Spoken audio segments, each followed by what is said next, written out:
अस्सलाम everyone, hope that all of you are doing well. आज हम डिस्कस करेंगे MGT 699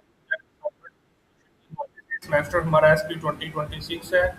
और प्रोजेक्ट कैसे शुरू किया जाएगा, रिसर्च कहाँ से करनी है, डाटा कैसे कलेक्ट करना है, प्रोजेक्ट रिपोर्ट कैसे बनाई जाएगी, प्रोजेक्ट सबमिशन का तरीकाकार क्या होगा, ये सारी चीज़ें हम डिटेल में डिस्कस करेंगे। ठीक है, इसके साथ जो हमारे पास असाइनमेंट नंबर 3 जो है वो ओपन हो चुकी हुई है। Assignment number 3 MGT 699 Capstan project की, जिसकी हमारे पास लास्ट डेट जो है वो 29 जून 2026 है।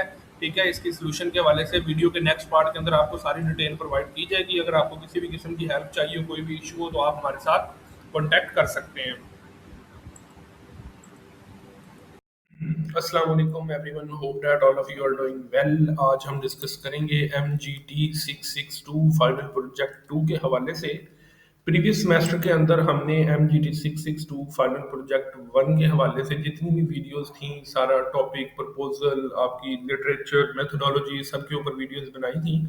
और अल्हम्दुलिल्लाह हमारे अपने भी सारे स्टूडेंट्स जो थे वो पास हो गए थे MGT 661 में। और प्रीवियस सेमेस्टर में हमने जिनके MGT 662 की वर्किंग की थी, उनके रिजल्ट्स वगैरह भी आप हमारे देख सकते हैं। आपके साथ अपने प्रीवियस सेमेस्टर के MGT 661 और 662 के रिजल्ट्स शेयर करते हैं। ये सब हमारे प्रीवियस सेमेस्टर के स्टूडेंट्स हैं। ऑलमोस्ट 30+ स्टूडेंट्स के हमने 661 और 662 के प्रोजेक्ट किए थे।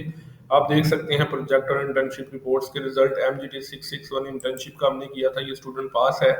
ये स्टूडेंट भी हमारे पास पास है 661 का, ये भी पास है 661 आल्सो। ये 662 का स्टूडेंट है, ये पास है। ये भी 661 है। तो ये 661 और 662 दोनों MGT के हमारे जो कोर्सेज, ये देख लें, MGT 662 फाइनल प्रोजेक्ट 2 पास है। ठीक है, another student MGT 661, MGT 662 another student पास। ठीक है, तो ये जितनी भी ये 661 और 662 दोनों हमारे पास हैं। ठीक है, तो ये हमारे प्रीवियस सेमेस्टर के स्टूडेंट्स के रिजल्ट्स हैं, जिनके हमने प्रीवियस सेमेस्टर के अंदर प्रोजेक्ट्स वगैरह किए थे। ये भी 662 का रिजल्ट है प्रीवियस सेमेस्टर का, ये भी पास है। ठीक है, तो अभी हम आते हैं कि इस सेमेस्टर के अंदर MGT 662 फाइनल प्रोजेक्ट 2 आपने किस तरह से करना है, कौन सी वर्किंग फॉलो करनी है, किस तरह से आपने असाइनमेंट अपनी बनानी है। असाइनमेंट जो है वो आपके पास आ चुकी हुई है, असाइनमेंट नंबर 1। और असाइनमेंट नंबर 1 की जो हमारे पास लास्ट डेट है वो है 21 नवंबर। ठीक है, आज 11 नवंबर है, 10 दिन हमारे पास है इस असाइनमेंट को कंप्लीट करने के लिए। ठीक है, अब उन्होंने कहा है कि जो आपका प्रपोजल अप्रूव हुआ था MGT 661 के अंदर, जो टॉपिक आपका था, उसी टॉपिक को आपने आगे लेके चलना है। ठीक है, और उसके रिलेटेड आपने MS वर्ड के अंदर अपनी फाइल बनानी है और फाइनल प्रोजेक्ट फॉर्मेट आपने फॉलो करना है और अपनी वर्किंग को प्रोसीड करना है। ठीक है, इसके हवाले से अब हम MGT 662 की जो स्पेशलाइजेशन होती हैं, HR हो, मैनेजमेंट हो, फाइनेंस हो, अकाउंटिंग, बैंकिंग, पब्लिक एडमिनिस्ट्रेशन और मार्केटिंग, इन सबको हम डिस्कस करेंगे वन बाय वन इंशाल्लाह। और इसके हवाले से आपको बताएंगे कि आपने डाटा कलेक्शन कैसे करनी है, एनालिसिस कैसे करना है, प्रेजेंटेशन फाइल्स और प्रोजेक्ट फाइल कैसे बनानी है, वाइवा कैसे होगा। इनके रिलेटेड भी हमारी इंशाल्लाह आगे वीडियोस आएंगी। आज हम सिर्फ डाटा कलेक्शन, एनालिसिस और प्रोजेक्ट फाइल कैसे बनाएंगे, असाइनमेंट नंबर 1 का जो सोल्यूशन है उसके हवाले से आपको कंप्लीट गाइड करेंगे। ठीक है, तो इसके हवाले से आपके पास जो सबसे पहली बात है वो ये है कि उन्होंने कहा जी आपने जो प्रपोजल अप्रूव हुआ था उसी को आपने आगे लेके चलना है। ठीक है, और उसके बाद आपने अपना जो फाइल बनानी है, जो आपने वर्किंग करनी है, उसके लिए जो आपने फॉर्मेट फॉलो करना है वो आपने प्रोजेक्ट फाइल का करना है। ठीक है, तो आपकी जो प्रीवियस वाली फाइल थी, जिसके अंदर आपने अपना प्रीवियस काम सारा किया था, उसके अंदर आपने प्रपोजल मेथोडोलॉजी तक अपना सारा काम किया था। और मेथोडोलॉजी के अंदर आपने अपनी, ये आपके पास फॉर्मेट था। ठीक है, आपने ये जो अपनी वर्किंग थी सारी, वो यहाँ तक आपने की हुई थी। मैं रिसर्च मेथोडोलॉजी वाला जो चैप्टर था वो आपने कंप्लीट किया हुआ था। Okay, sorry. उसके बाद अब जो है वो आपका,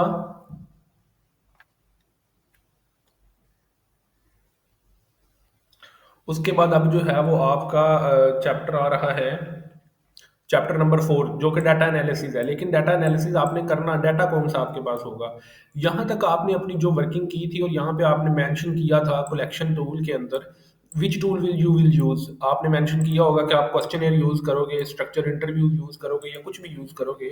तो फॉर एग्जांपल आपका क्वेश्चनर था, तो आपने क्वेश्चनर के अकॉर्डिंग अपनी वर्किंग को कैसे प्रोसीड करना है और आप अपनी वर्किंग कैसे आगे कंटिन्यू करोगे, इसके हवाले से अब हम डिस्कस करेंगे। क्वेश्चनर पे आपने कैसे काम करना है। ठीक है, तो जो आपका क्वेश्चनर था, वो क्वेश्चनर फॉर एग्जांपल आपका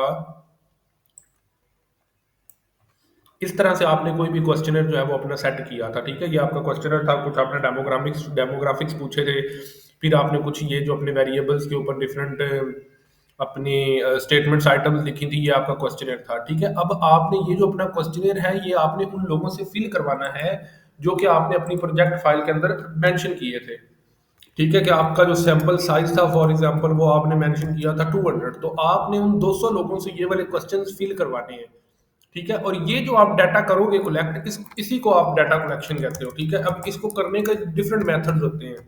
आप इसका प्रिंट निकलवा के कर सकते हो, लोगों से फिल करवा सकते हो, ये आपके टॉपिक पे डिपेंड करता है कौन से लोग होंगे, ये सारा कुछ आपने अपने प्रपोजल के अंदर बताया हुआ होगा। आप प्रिंट निकलवा के हार्ड फॉर्म में एक एक पेज दे के फिल करवा सकते हो। आप गूगल फॉर्म्स के ऊपर इसका लिंक जनरेट करके वो लिंक शेयर कर सकते हो, ठीक है। तो नॉर्मली यही किया जाता है, गूगल फॉर्म्स का लिंक शेयर किया जाता है और लोग जो है वो उसको फिल अप करते हैं और आपको आंसर्स रिसीव होते जाते हैं। जब आपको अब आपने ये वाला स्टेप करना है, सॉरी एक बात मैं आपको दरमियान में बताना भूल गया था। ये जो हम पैटर्न डिस्कस कर रहे हैं ये HR, management, finance, accounting, banking, public administration और एमकेटी के स्टूडेंट्स के लिए तो है, लेकिन इसमें फाइनेंस, अकाउंटिंग और बैंकिंग के जो स्टूडेंट्स हैं जिनका टॉपिक जो है वो डिफरेंट होते हैं, उनके हवाले से हम अलग से फॉर्मेट को डिस्कस करेंगे, जिन्होंने रेशियो एनालिसिस या वर्टिकल एनालिसिस और हॉरिजॉन्टल एनालिसिस टाइप के टॉपिक रखे हुए हैं, उनके हवाले से भी हम फाइल को डिस्कस करेंगे, ठीक है। अभी हम सिर्फ ये वाला पैटर्न डिस्कस कर रहे हैं। ओके, तो अभी फाइल की तरफ वापस आते हैं। हमने ये जो सारा था गूगल फॉर्म के लिंक के थ्रू हमने डाटा कलेक्ट किया, 200 लोगों को हमने ये अपने क्वेश्चनर शेयर किए, लोगों ने इसको फिल किया और हमारे पास इसके आंसर रिसीव हो गए, ठीक है। अब हमारे पास इसके आंसर रिसीव हो गए हैं, तो अब हमने नेक्स्ट इसके ऊपर काम करना है। हमने इसके ऊपर अपना गूगल फॉर्म्स का लिंक शेयर करके डाटा कलेक्शन कर ली। अब उस डाटा कलेक्शन को हमने डाटा एनालिसिस करना है, ठीक है। अब उसके हवाले से पहले हम अपने जो फॉर्मेट है उसमें देख लेते हैं। उसमें उन्होंने चैप्टर नंबर 4 के अंदर हमें बताया है कि आपने जो जो यहाँ पे एनालिसिस करने हैं वो आपने सारे लिखने हैं और उसके ऊपर आपने वर्किंग करनी है। दैन उसके बाद चैप्टर नंबर 5 आपने कंक्लूजन लिखना है, रिकमेंडेशन लिखनी है, लिमिटेशंस लिखनी है, ठीक है। और आपकी प्रोजेक्ट फाइल कंप्लीट होगी। एंड पे आपने रेफरेंसेस उसी तरह से ऐड करने हैं, ठीक है। मजीद आपने प्रोजेक्ट के स्टार्ट में जो है वो अपनी दो कुछ चीज़ें और मज़ीद ऐड करनी है प्रोजेक्ट के स्टार्ट में, जिस तरह ये डेडिकेशन आपने ऐड करनी है, ठीक है। उसके बाद आपने डेडिकेशन के बाद आपने एक्नॉलेजमेंट आपने ऐड करनी है प्रॉपर। उसके बाद आपने अब्स्ट्रैक्ट अपना पूरे रिसर्च प्रोजेक्ट का, ये आपने जो चैप्टर 1, 2, 3 है ना, ये आपने अपनी प्रीवियस फाइल वाले यूज़ करने हैं, ठीक है। Chapter number 1 introduction, chapter number 2 literature review आपने लिखा हुआ है, चैप्टर नंबर 3 मेथोडोलॉजी और चैप्टर नंबर 4 आप डाटा कलेक्शन करोगे क्वेश्चनर के थ्रू, ठीक है। और फिर उसके बाद आप एसपीएसएस, अब आपके ऊपर डिपेंड करता है कि आपने अपने एनालिसिस के लिए कौन सी जो है वो सॉफ्टवेयर यूज करना है, ठीक है। आपने अपने प्रपोजल के अंदर बताया होगा कि आपने सॉफ्टवेयर कौन सा यूज करना है। नॉर्मली जो है वो एसपीएसएस का सॉफ्टवेयर यूज किया जाता है क्वेश्चनर के डाटा एनालिसिस और उसकी सारी वर्किंग के लिए, ठीक है। अब आपने अपना सारा डाटा कलेक्ट कर लिया, लोगों ने आपको आंसर्स दे दिए। आंसर रिसीव करने के बाद आपने अपना सारा डाटा जो है वो एसपीएसएस के अंदर कन्वर्ट कर लेना है। ये आपके पास एसपीएसएस का सॉफ्टवेयर है, इसके अंदर आपने अपने सारे वेरिएबल्स को यहाँ पे मेंशन करना है, gender, marital status, age, experience, ठीक है। और सारे वेरिएबल आइटम्स जितने भी थे, और एंड पे आपने अपने वेरिएबल्स को यहाँ पे जो है वो ट्रांसफॉर्म और कंप्यूट वेरिएबल्स कर लेना। सारे जो आइटम्स उसके होते हैं, फॉर एग्जांपल आपका फर्स्ट वेरिएबल है आर्टिफिशियल इंटेलिजेंस, तो उसके जो है वो 39 आइटम्स थे, तो उन सारे 39 आइटम्स का जो आपने कंबाइंड रिजल्ट इस वेरिएबल के पुट कर दिया, लीडरशिप का इसमें और वर्क लाइफ बैलेंस का इसमें। अब आपके जो भी वेरिएबल्स होंगे आपने इसी तरह उनके आइटम्स को यहाँ पे मेंशन करना है, उनका ये प्रॉपर सारा डाटा, ये सारे वेरिएबल्स डिक्लेयर किए हैं।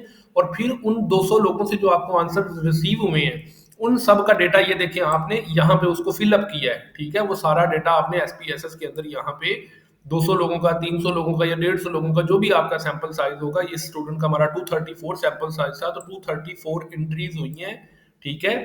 और जितने क्वेश्चंस थे उतनी आगे एंट्रीज हुई हैं, ठीक है। टोटल जो स्टूडेंट के थे वो 14 ये वाले, उसके बाद 15, 39 ये 7, 8 वो, ये टोटल मिला के आपका डाटा एनालिसिस हो जाता है, ठीक है। फिर आपकी ये सारे वेरिएबल्स इसके अंदर डिक्लेयर हो जाते हैं। फिर अब आपने एनालिसिस करने होते हैं, आप फ्रीक्वेंसीज के एनालिसिस करते हैं डिफरेंट, ठीक है। जेंडर, एज, एक्सपीरियंस, आप वो सारे एनालिसिस करते हुए आपके पास टेबल्स बन जाते हैं। ये जेंडर का टेबल, ये मार्शल स्टेटस का, ये एज का, ये एक्सपीरियंस का, ठीक है। फिर आप इनके जो है वो ग्राफ्स भी बनाते हो इसी के अंदर।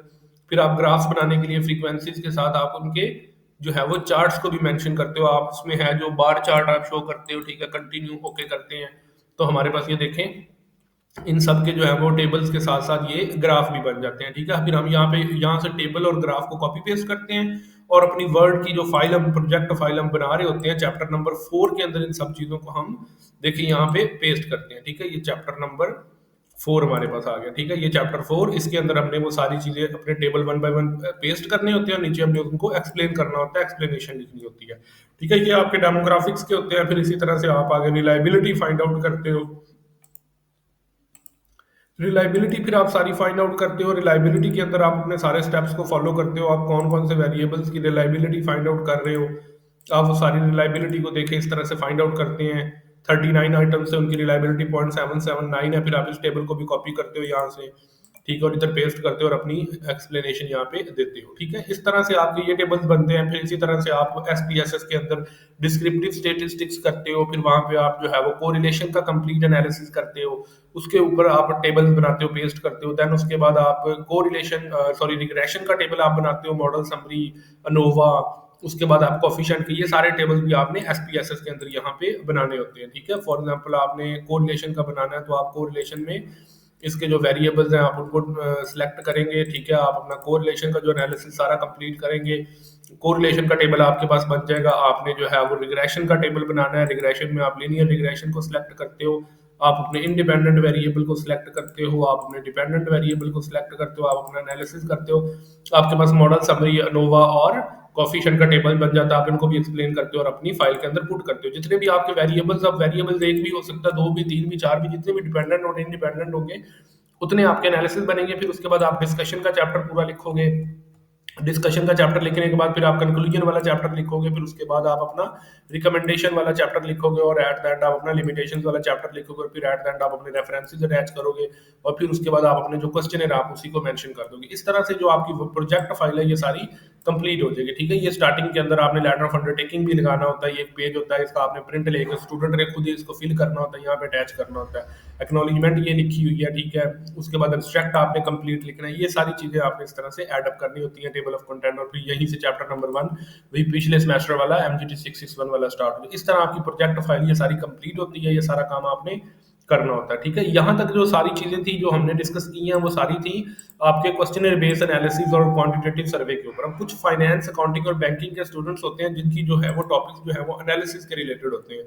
तो जो एनालिसिस वाले स्टूडेंट्स होते हैं उनकी जो चीजें हैं वो किस तरह से वाइंड अप होंगी, उनमें जो है वो अपना काम कैसे वो कंप्लीट करेंगे एमजीटी 662 में, तो उन्होंने अपनी प्रोजेक्ट फाइल कैसे बनानी होती है उसके रिलेटेड भी आपको एक प्रोजेक्ट फाइल बनी दिखा देते हैं। फॉर एग्जांपल आपका किसी भी बैंक का जो है वो एनालिसिस था। ठीक है, तो उस एनालिसिस के अंदर आपने ये देखे, आपने चैप्टर 1, 2, 3 तो सारा वही आ जाएगा आपका एमजीटी 661 वाला। ठीक है, उसके बाद आपने नेक्स्ट अब अपना काम करना होता है एनालिसिस के ऊपर। चैप्टर नंबर 4, चैप्टर नंबर 4 देखें, आपने रेशियो एनालिसिस इस तरह से करना होता है। आपने टेबल बनाना होता है, आपने ग्राफ बनाना होता है, आपने इंटरप्रिटेशन लिखनी होती है।